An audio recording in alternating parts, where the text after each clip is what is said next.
Fala pessoal, boa tarde, tudo bem com vocês? Bom, vamos começar então nossa quarta live, né? A gente vai começar nossa quarta live de perguntas e respostas. E vamos lá, tem algumas perguntas que estão aqui na caixinha. Se você não fez, como sempre, é só entrar aqui de baixo, clicar na interrogação e mandar a pergunta, beleza? Então vamos lá. A primeira pergunta que eu tenho aqui é o seguinte: esses ensinamentos para vendas, esses ensinamentos funcionam para vendas de serviços? Funcionam demais, não é pouco não, tá? Tudo que a gente falou até agora, né, sobre abordagem, sondagem, tem muito mais aí, né, dentro desse assunto. Tudo isso dá sim para ser adaptado para serviço. Por exemplo, a gente faz aqui na agência, né? Aqui na agência a gente vende serviço, a gente vende prestação de serviços de marketing. E a gente utiliza de todas as técnicas que eu venho passando para vocês nas últimas lives e vamos passar muito mais para vender nossos serviços. Por quê? Não sei se vocês lembram, mas tinha uma live, acho que foi a primeira live inclusive, que uma moça perguntou sobre venda no Instagram. Venda no Instagram, apesar de ser produto, ele é muito caracterizado como serviço. Por quê? Porque ele é dentro de uma plataforma, então você não está ali no presencial. E quando você vai vender algo desse tipo, você tem que ter uma abordagem um pouco mais padronizada, alguma coisa um pouco mais...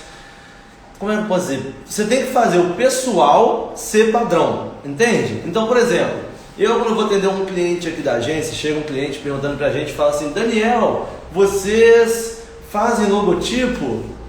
Eu não chego para o cliente e faço aquela abordagem padrão de vendas presenciais, tipo: olá, tudo bem? Como você se chama?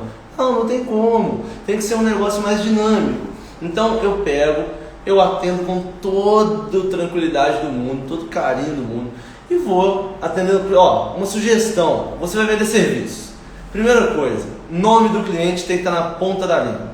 É isso que eu vou querer dizer para vocês, que é o que eu faço na minha agência. Então eu olho o nome do cliente, é nome do cliente para lá e nome do cliente para cá. É sempre o nome do cliente. Eu nunca chamo ele de outra coisa sem o nome da pessoa, para causar personalidade que não tem como causar por não estarmos pessoalmente um com o outro.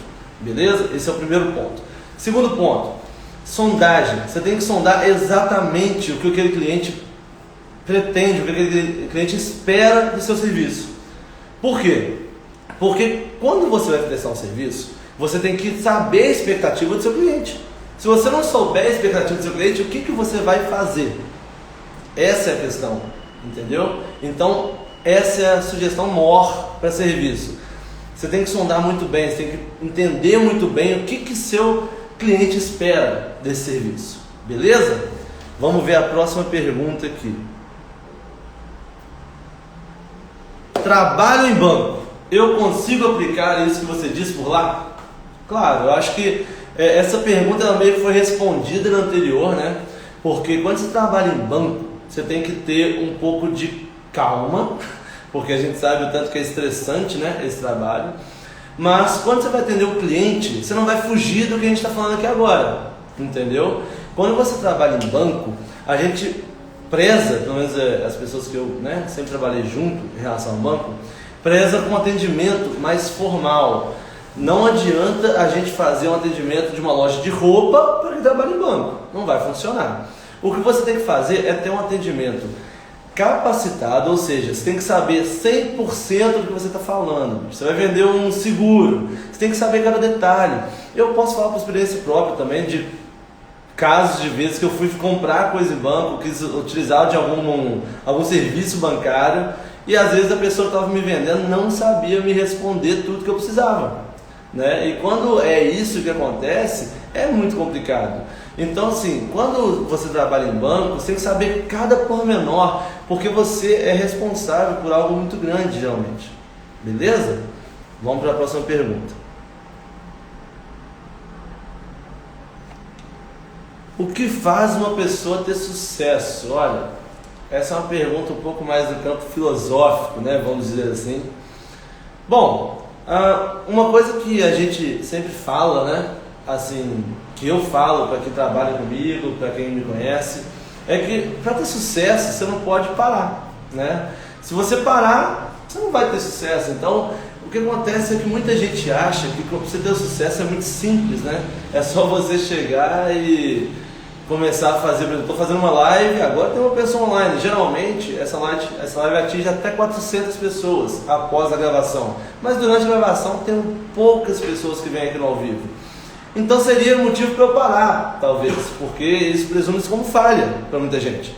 Só que aí vem a chave do sucesso. Se eu parar, eu vou chegar no sucesso? Não vou. Então por isso que eu não paro, entende?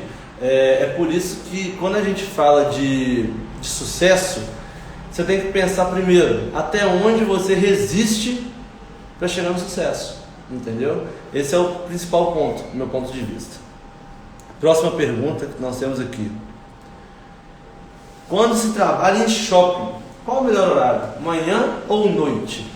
Cara, isso daí é bem variável, né? Eu trabalhei em 4 shoppings diferentes aqui em Belo Horizonte.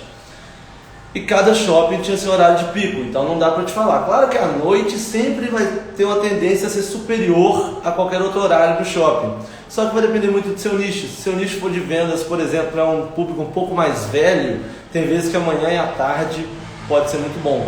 Mas à noite ele tem a tendência de ser melhor, principalmente pelo fato de você estar...